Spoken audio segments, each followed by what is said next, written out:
जय गुरुदेव, जय गुरुदेव नाम किसका, जय गुरुदेव नाम किसका,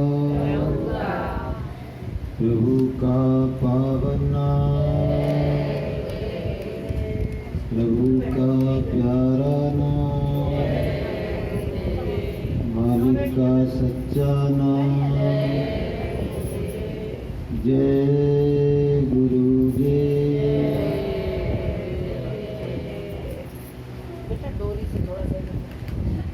परम पूज्य स्वामी जी महाराज हम सबके सच्चे उद्धारक, हमारी जीवात्माओं के सच्चे हितैषी दाता दयाल सतगुरु के चरणों में अनंत कोटि वंदन नमन। सभी सत्संगी भाई बहनों को सादर सप्रेम जय गुरुदेव। गुरु महाराज की दया से सभी प्रेमी यहाँ इकट्ठे होते हैं गुरुवार को और गुरु वचनों का श्रवण करते हैं। गुरु के वचन जीवात्मा के लिए, जीवात्मा को जगाने के लिए और परमात्मा को पाने के लिए अमृत सुधा का काम करते हैं। जैसे अमृत होता है वो मृत व्यक्ति को भी जीवित कर देता है, उसी तरह से सतगुरु के वचन अनंत समय से सोई हुई जीवात्मा को जगाने का काम करते हैं, भव से पार लगाने का काम करते हैं। और वो प्रेमी बड़भागी हैं जिनको गुरु के वचन सुनने को मिलते हैं, और वो भी बहुत बड़भागी हैं जो गुरु के वचनों को सुन के अपनी जीवात्मा को जगाने का काम करते हैं। रामायण में कहा गया है कि गुरु के वचन प्रीत नहीं जेही, गुरु के वचन प्रीत नहीं जेही, और सपने सुख सुलभ नहीं देही, सपने सुख सुलभ नहीं देही। तो गुरु के वचन है जिनको प्रिय नहीं लगते हैं उनके लिए सपने में भी सुख संभव नहीं है। जैसे जो बच्चा होता है, अगर उसको माँ बाप की अच्छी बात, उसके हित की बात उसको भा नहीं रही है, तो समझो कि वो बिगाड़ के रास्ते पे चल रहा है। दुनिया में माता पिता और गुरु ये सबसे ज्यादा हितकारी होते हैं, और तीनों की वाणी हमारे लिए बड़ी फलदायी है। इनकी वाणियों को हमको बगैर विचार के पालन करना चाहिए, सोचना नहीं चाहिए, बगैर विचार के उसका अनुसरण करना चाहिए। कि मात पिता और गुरु की वाणी और बिन ही विचार करय शुभ जानी, शुभ है, हमारे लिए हितकारी है, कल्याणकारी है। गुरु के वचन हमारे लिए परमार्थी दृष्टि से और संसार की दृष्टि से हितकारी है।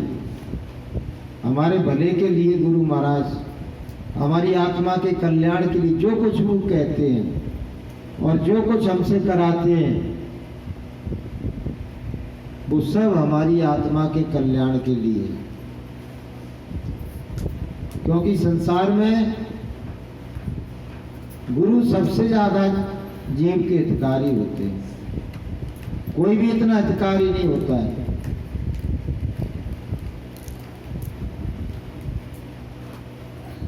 सब अपनी मनौती तो कराते हैं,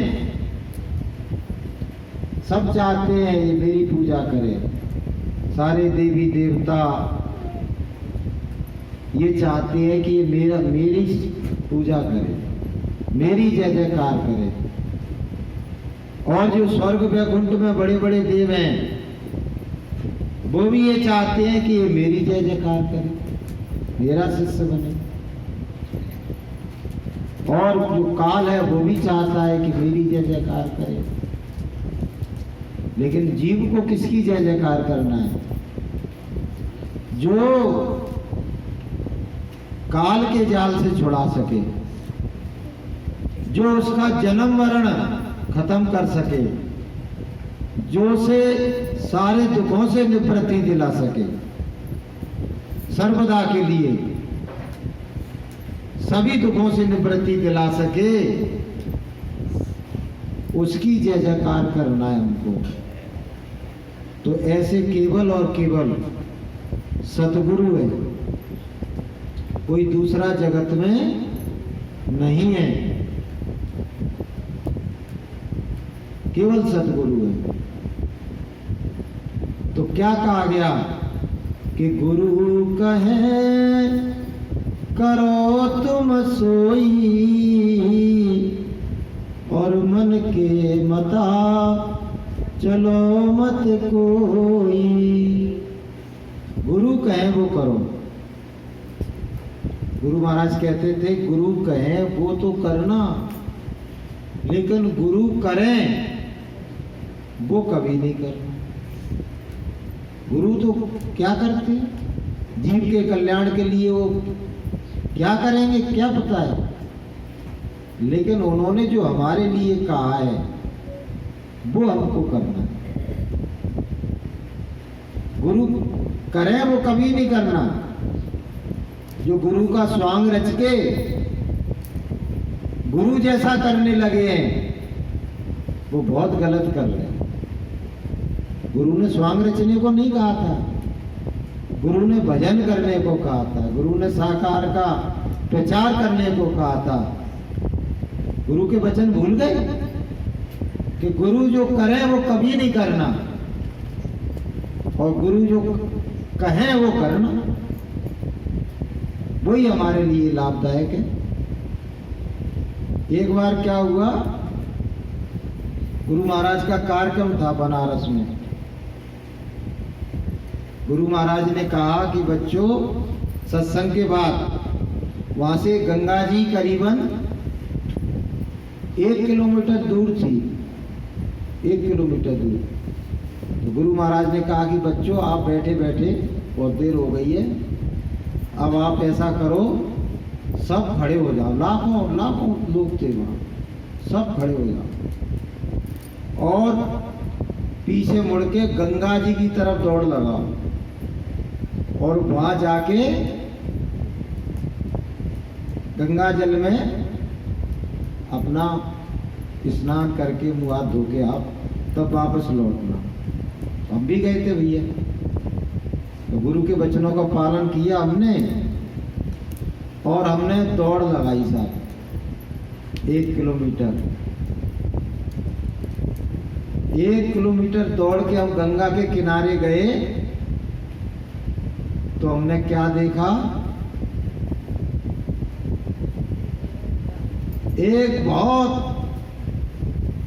मतलब उसकी गर्दन तो नहीं थी, वो क्या करते हैं वो इतना इतना जला के और उसके धड़ को उसमें गंगा जी बहा देते। और हम तो कुल्ला करने के लिए उसमें वहाँ में उतर रहे थे स्नान करने के लिए, और बगल में ही हमारे आके वो इतना ऊंचा मुर्दा बगल में ही हमारे आ गया।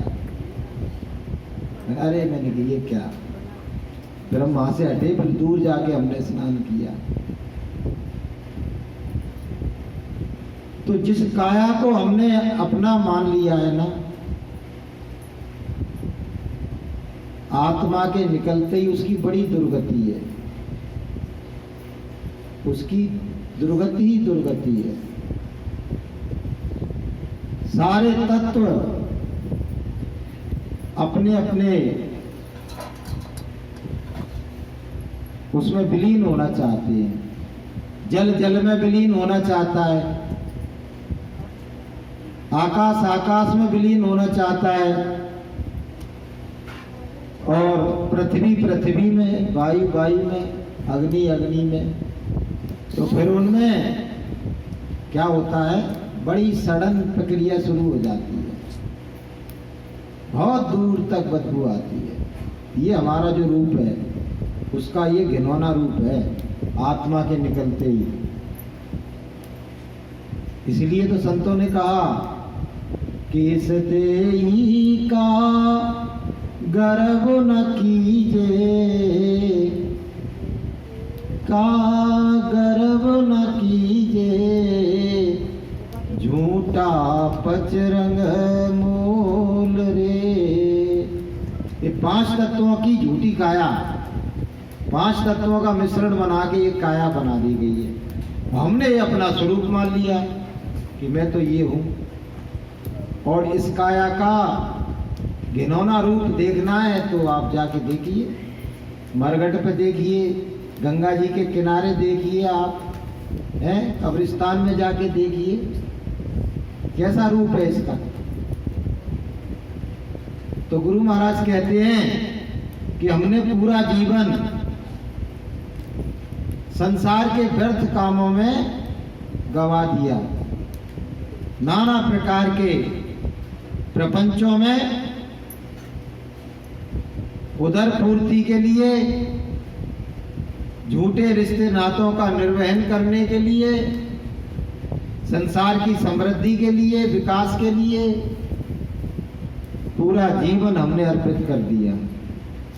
लेकिन जिस काम के लिए परमात्मा ने हमको ये मानव देह दी थी, उस कार्य को किया ही नहीं, उस कार्य के बारे में सोचा भी नहीं, करना तो दूर की बात है। संतों ने कहा कि ये जगदीश मिलन के लिए काया मिली, भगवान से मिलने के लिए। मानव देह सर्वोत्तम है और केवल भगवान को मिलने का साधन मानव देह है, दूसरी कोई देह ही नहीं है। लेकिन हमने उसका प्रयोजन क्या किया, संसार के लिए, सुख साधनों के लिए, इंद्रियों के भोगों के लिए उसको एक जरिया बना दिया, एक माध्यम बना दिया, और व्यर्थ में जीवन गवा के यहां से दुनिया के चल दिए। तो कबीर साहब क्या कह रहे हैं, बड़ा ध्यान से सुनना आप जरा, कि करो जतन सखी साईं मिलन के, करो जतन सखी। कबीर साहब कह रहे हैं कि वो जतन करो जिससे परमात्मा मिले। तुम्हारा बिछड़ा हुआ सच्चा पिता मिले। तुमने बहुत दुनिया के लिए जतन किए, लेकिन अब की कौन सा जतन करना है, भगवान से मिलने का। गुड़िया गुड़वा सूप सुपलिया, गुड़वा सूप सुपलिया, तज दे बुध लड़कैया खिलन की, तज दे बुध लड़कनिया खिलन की, करो जतन सखी साईं मिलन की, करो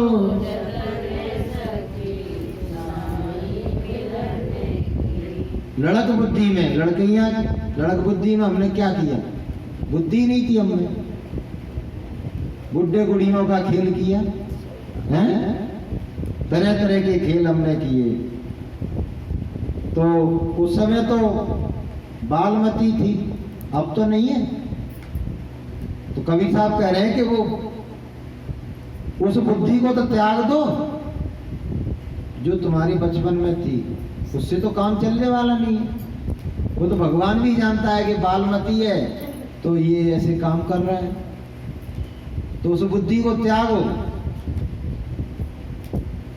उस बुद्धि को धारण करो, साईं मिलन की बुद्धि, परमात्मा से मिलने की बुद्धि को धारण करो। फिर क्या कह रहे हैं? कुछ करते भी हैं तो क्या करते हैं कि देवी देव भुइया भवानी, देव भुइया भवानी, ये मार्ग है 84 चलन की, ये मार्ग 84 चलन की, ये मार्ग 84 चलन की।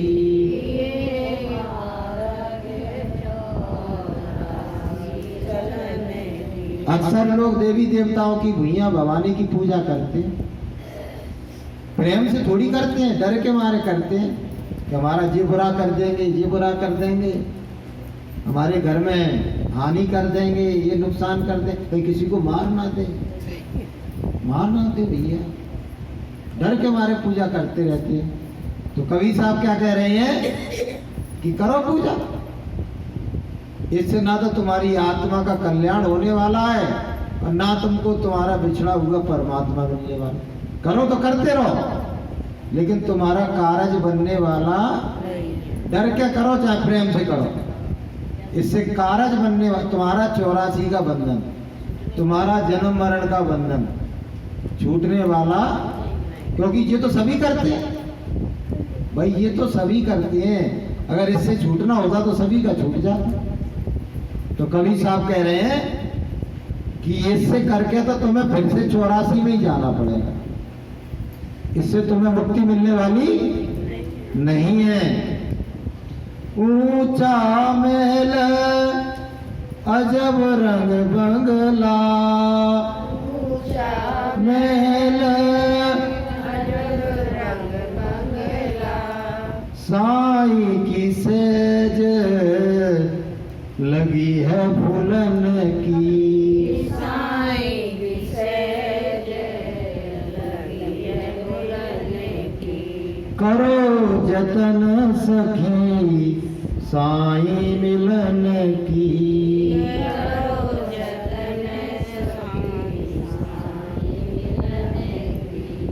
तो हमारा जो सच्चा पिता परमेश्वर है उसका बहुत बड़ा महल है, अजब गजब महल है, उसका वर्णन भी नहीं कर सकते, इतना बड़ा उसका महल है। और वहां उसकी सहज सजी हुई है, यहाँ तो नहीं है।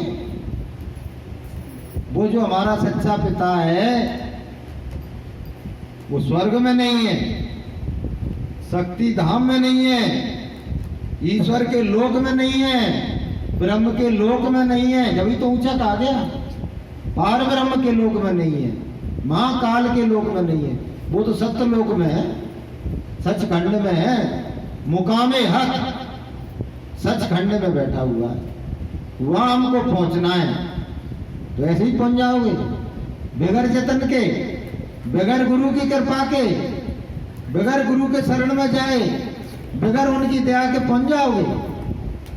दुनिया की ये कर्म कांड करके आप पहुंच जाओगे वहां। उसे डिस्टर्ब नहीं करो, नहीं गलत होता है। तो वहां जाने के लिए अपन को जो सही मार्ग है उसको धारण करना पड़ेगा। गुरु के वसीले से, गुरु के सहारे से। गुरु भी कौन? जो वहां आता जाता हो, जो नित्य वहां आता जाता हो, उस दरबार का दरबानी हो, वहां हाजिरी देता हो, वो गुरु, वो सच्चा गुरु मिलेगा। वो भेद बताएगा, रास्ता बताएगा, वो और तुमको सहारा देगा, तुमको शक्ति देगा, तुमसे भक्ति कराएगा और फिर साथ में ले जाएगा। तब जाके वहां पहुंच पाओगे, ऐसे पहुंचने वाले नहीं हो। आगे क्या कह रहे हैं? तन मन धन सब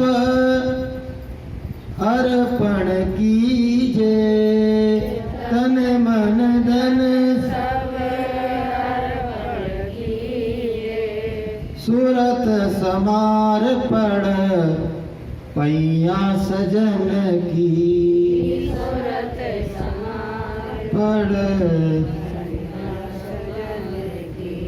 करो जतन सकी साई मिलन की, करो जतन सकी साई मिलन की। जब ऐसे सद्गुरु मिल जाएं तो अब हमको क्या करना है?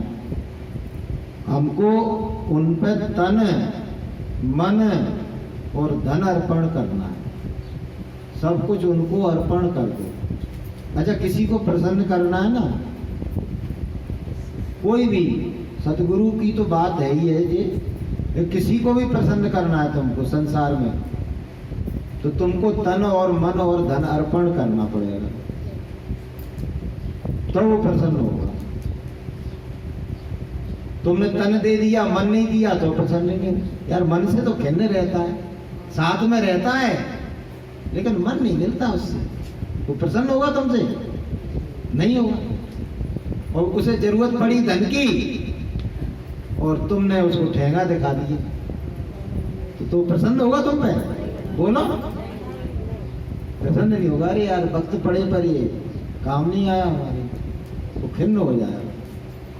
तो किसी को भी प्रसन्न करना है तो और तन को और मन को और धन को अर्पण करना पड़ेगा। जैसे हम अपने बच्चों को प्रसन्न रखते, कैसे रखते हैं? तन से अर्पित है, मन से अर्पित है और धन से अर्पित है। अच्छे से अच्छा इलाज कराएंगे अगर वो बीमार हो जाए, बिल्कुल पैसे की परवाह नहीं करेंगे। उसको पढ़ाने के लिए बोले पैसे की बात नहीं है, स्कूल अच्छे से अच्छा चलो, तभी तो बच्चे प्रसन्न है अपन पे। तुम एक चीज में कमी कर दो साहब, बच्चे खिन्न हो जाएंगे। माँ बाप खिन्न रहते हैं बच्चों से, क्यों रहते हैं? कि वो तनपन धन अर्पण नहीं कर पा रहे। तो गुरु के लिए भी वही बात है कि गुरु को प्रसन्न करना है, भगवान को प्रसन्न करना है, तो तन को, मन को और धन को तुम्हें अर्पण करना पड़ेगा, तभी वो प्रसन्न होंगे। तो अपन क्या करते हैं? अपनी बुद्धि की चतुराई में कहीं ना कहीं धोखा खाया, कहीं मन से पीछे हो गए सतगुरु से, कहीं तन से पीछे हो गए, और कहीं धन में तो भैया बड़ी मुश्किल से निकाल के 10 रुपया रख दे, है वो काम पूरा महीना भर को। तो अर्पण नहीं किया हमने, कहीं ना कहीं हमने खोट रखी है अपने मन में। इसलिए भगवान भी और गुरु भी तुम पे है मेहरबान नहीं है, प्रसन्न नहीं है। तो कवि साहब कह रहे हैं, एक बार तन और मन और धन को गुरु को अर्पण कर दो। यदि ये काल के जाल से तुम्हें बचना है, जन्म मरण से छुटकारा पाना है, 84 के जेल खाने से बचना है, नरकों की यातनाओं से बचना है, तो एक बार तन मन धन को अर्पण कर दो। कुछ बिगड़ेगा थोड़ी, क्योंकि गुरु को ना तुम्हारा तन चाहिए और ना मन चाहिए और ना धन चाहिए, बस तुमको अर्पण करना है। गुरु नहीं भूखा तेरे धन का, और उन पे धन है नाम रतन का, और पर तेरा उपकार करावे, और भूखे प्यासे को दिलवार। अगर तुमने देवी दिया ना तो कई भूखे प्यासों को किसी अच्छे काम में वो लगा देंगे, वो खुद थोड़ी रखेंगे, लेकिन तुमने अर्पण कर दिया तो तुम्हारा काम बन जाएगा। बोलिए प्रेम से। कहे कबीर निर्भय हुए हंसा, कबीर कुंजी बता दूं ताला खुलने की, ताला खुलने की कुंजी बता दूं ताला खुलने की। कबीर साहब कह रहे हैं कि अगर तुमने तन मन धन सतगुरु को अर्पण कर दिया तो सतगुरु तुमको सर्वदा के लिए निर्भय कर देगा, मौत का भी डर नहीं रहेगा, कोई मौत से परे ले जाएगा, वो तुम्हारा जन्म मरण छुड़ा देगा।